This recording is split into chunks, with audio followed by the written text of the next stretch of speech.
Quest. Ce qui vous a séduite dans cette fiction de M6 ? Élodie Frégé, il y a d'abord l'écriture. J'ai aimé l'intrigue, la façon dont se déploie chaque personnage à travers l'histoire. Et puis Iris, la chanteuse que j'incarne, est d'une certaine façon une extension de moi-même. C'était d'autant plus intéressant que le réalisateur m'a proposé de co-créer la chanson du générique.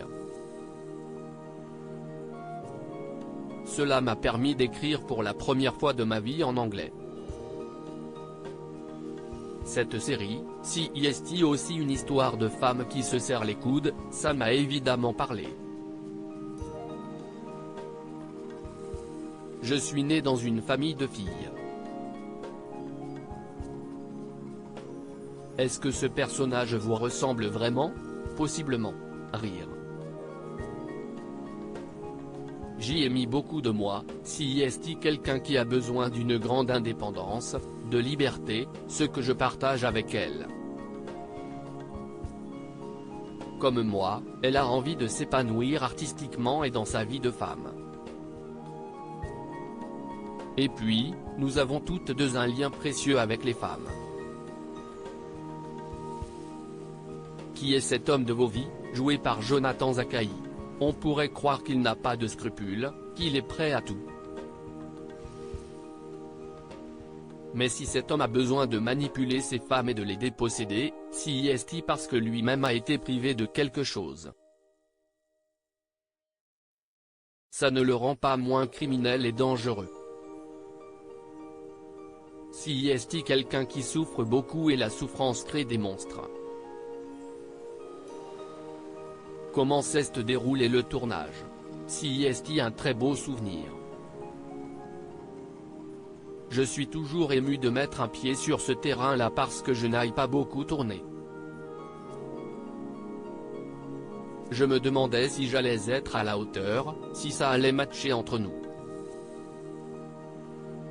Je peux parler au nom de mes partenaires féminines, Elena Noguera, Odile Huillemin, Fleur Bonaventura, note de la rédaction, on a eu beaucoup de chance de se retrouver toutes les quatre.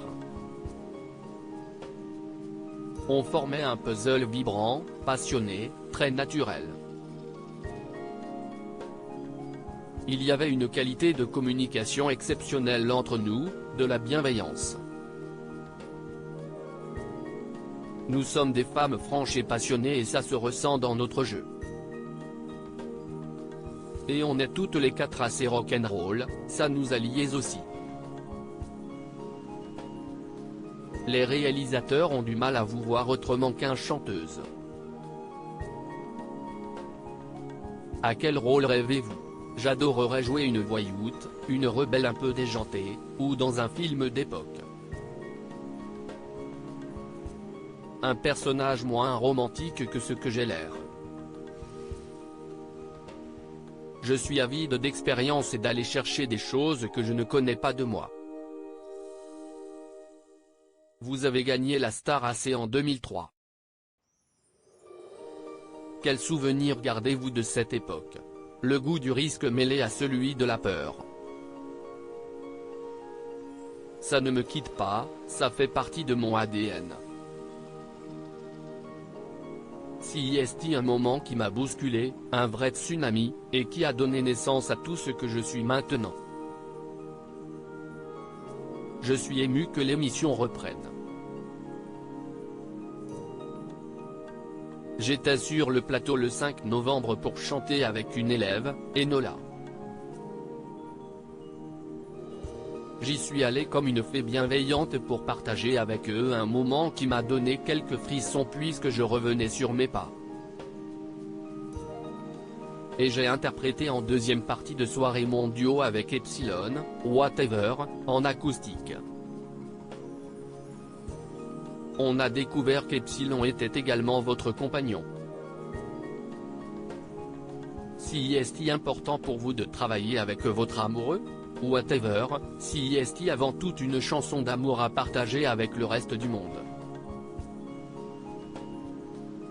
travailler avec quelqu'un qu'on aime, je trouve que dans l'absolu, c'est toujours délicat parce que ça peut générer des émotions encore plus vives. Mais la relation à l'autre, c'est aussi un puits d'inspiration.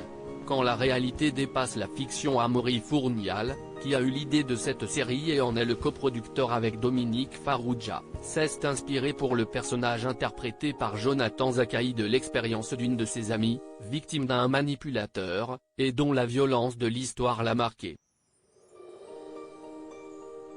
Il a également puisé dans le vécu d'escrocs célèbres comme Derek Aldred, un arnaqueur en série américain qui a volé 2 millions de dollars à une vingtaine de femmes, mais aussi de séducteurs comme Jacques Massey ou Christophe Rocancourt.